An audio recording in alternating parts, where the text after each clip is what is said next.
মই তেওঁ প্ৰত্যেক মাহ ডিব্ৰুগড়লৈ অহাৰ বাবে মই তেখেতক স্বাগতম জনাইছোঁ। কিন্তু মোৰ অনুৰোধ থাকিল কি যেতিয়া গুৱাহাটীৰ পৰা ডিব্ৰুগড়লৈ আহিব প্ৰাইভেট প্লেন বা চাৰ্টাৰ প্লেন বা হেলিকপ্টাৰ লৈ আহিব নালাগে, গুৱাহাটীৰ পৰা ডিব্ৰুগড় ৰাস্তালৈ আহক, তেতিয়া গম পাব এই যোৰহাট পৰা ডিব্ৰুগড় পাওঁতে কিমান মানুহৰ কষ্ট হয়, তেতিয়া গম পাব। উজনি অসমত কংগ্ৰেছৰ ৰণচালি আৰু কোনে কৰক ৰাস্তাৰে আহিলে কঁকালত অলপ বিষাইছে আৰু গধূলি তেওঁ ফ্লাইট লৈ তেওঁ গুৱাহাটীলৈ যাবলৈ বিচাৰে, তেতিয়া গম পাব সন্ধিয়া সময়ত ডিব্ৰুগড়ৰ পৰা কোনো ফ্লাইট নাযায়। অদৰকাৰী অভাৰব্ৰিজ নিৰ্মাণ কৰি ঋণগ্ৰস্ত হেনো অসম চৰকাৰ, সেয়ে এতিয়া উপায় কেৱল স্মাৰ্ট মিটাৰ।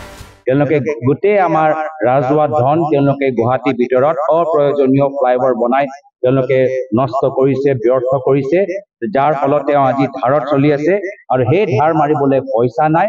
আৰু সেই পইচাটো ক'ৰ পৰা চলি আছে? সাধাৰণ মানুহৰ ঘৰৰ ওপৰত স্মাৰ্ট মিটাৰ লগাই তেওঁ সেই ধাৰ মাৰিবলৈ পইচা চলি আছে।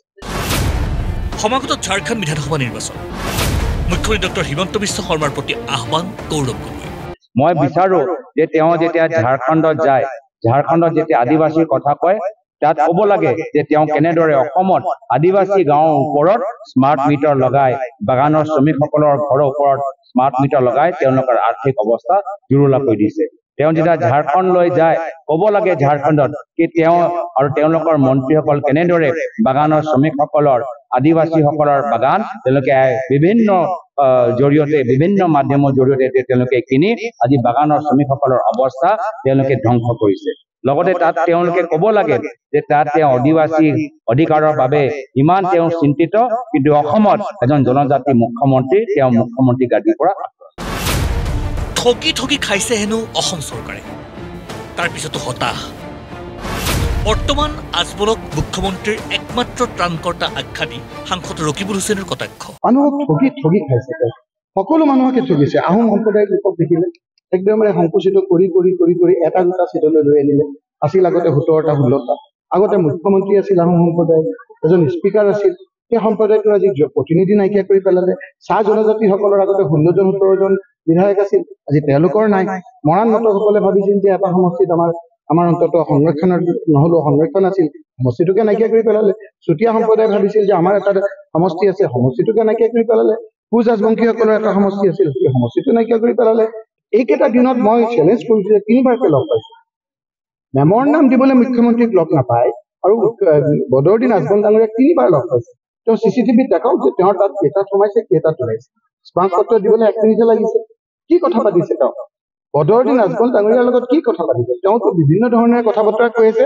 তেওঁ ঘৰৰ ঘাঁহখিনি কোনে ৰুইছে? মই আজি তথ্য সহকাৰে উজনি অসমত দিছো। তেওঁৰ ঘৰকেইটা কোনে বনাইছে? তেওঁৰ দেখা দেতা নেদেখা দেতা, মই নাম সত্য কৈ দিম কোনে বনাইছে তেওঁৰ ঘৰ।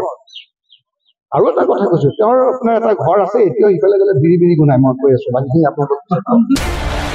ডিমৌত কংগ্ৰেছ সাংসদ গৌৰৱ গগৈক জনোৱা এক সম্বৰ্ধনা সভাত অংশগ্ৰহণ কৰি এইদৰেই আগ্ৰাসী ৰূপত দেখা গ'ল কংগ্ৰেছ নেতৃত্ব। সমান্তৰালভাৱে যোৰহাটত মহিলা কংগ্ৰেছৰ নাৰী ন্যায় আন্দোলন সূচীৰ পৰাও ৰণদণ্ডুবি বজালে মহিলা কংগ্ৰেছে। কলা টকা থকা কলা বেপাৰীসকলে পইচা ইনভেষ্ট কৰিছে, বিশাল চুমি যি আছে চৰকাৰে তেওঁলোকক কাৰায়ত্ব কৰক, তাত আমাৰ ক'বলগীয়া কথা একো নাই। কিন্তু ট্ৰেডিঙৰ বাতৰি বজাই বজাই আচল কথাবিলাক কিন্তু তল পেলালে নহ'ব। স্মাৰ্ট মিটাৰে মানুহক যিটো হাৰাশাস্তি কৰিছে, স্মাৰ্ট মিটাৰ বন্ধ কৰিব লাগিব। মুখ্যমন্ত্ৰীক আমি সকীয়াই দিছোঁ। মুখ্যমন্ত্ৰীয়ে ভূমি নীতিৰ কথা কৈছে, মাজুলীত 17 বিঘা মাটি তেওঁৰ পত্নী ৰিণিকী ভূঞাই লৈছে, তাত ভূমি নীতিৰ কি কথা হ'ব সেই কথাটো মুখ্যমন্ত্ৰীয়ে প্ৰকাশ কৰিব লাগে। 29 বিঘা চিলিং চাৰপ্ৰাছৰ মাটি তেওঁৰ পত্নীয়ে লৈছে, হাজাৰ হাজাৰ বিঘা মাটি তেওঁলোকে লৈছে।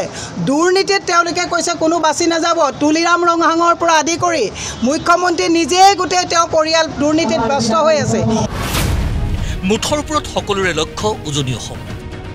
মুখ্যমন্ত্ৰীয়ে সচিবালয় সাজিছে, কংগ্ৰেছে কাৰ্যনিৰ্বাহক পাতিছে। পিছে জনতা জনাৰ্দনে কাক ধৰিছে কাক এৰিছে সেয়াহে কিন্তু ধূসৰ হৈ আছে।